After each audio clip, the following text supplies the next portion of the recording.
Order! Order! You are an incorrigible delinquent at times. Behave yourself, man!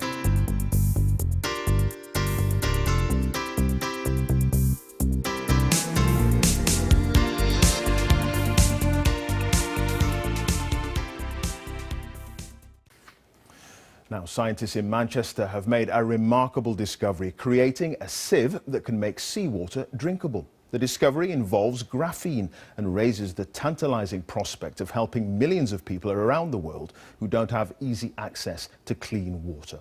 Well, our science correspondent Palab Ghosh is at the National Graphene Institute in Manchester for us tonight. Palab. Clive, Manchester is one of the world's leading centres for graphene research.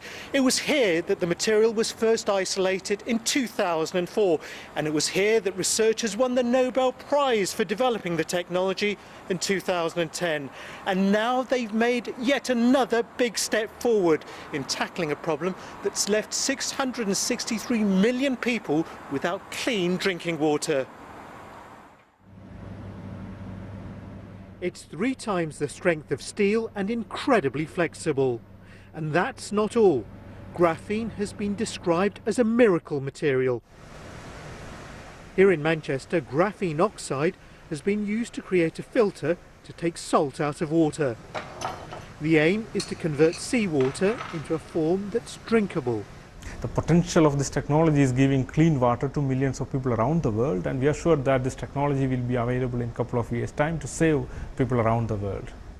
Like any sieve, this graphene paper has tiny holes in that lets the water through, but not the salt.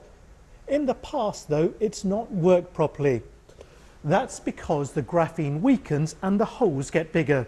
So the researchers here have coated it with a chemical that stops the holes from expanding. So the water here is completely salt-free. And this is why it matters. According to the UN, drinking water will be scarce for 1.2 billion people by 2025. It's hard to believe that 1 in 10 people don't have water at the moment. If you don't have it, it compromises everything that you do, your health, on the ability to educate your children. A lot of things rest on these basic human rights. This is why we focus a lot on it. Current desalination plants, such as this one in London, are expensive. It costs £270 million to build, and they use a lot of energy, though the technology is improving.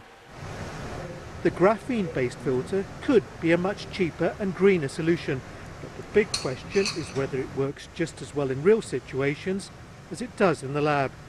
Palab Ghosh, BBC News, at the National Graphene Institute in Manchester.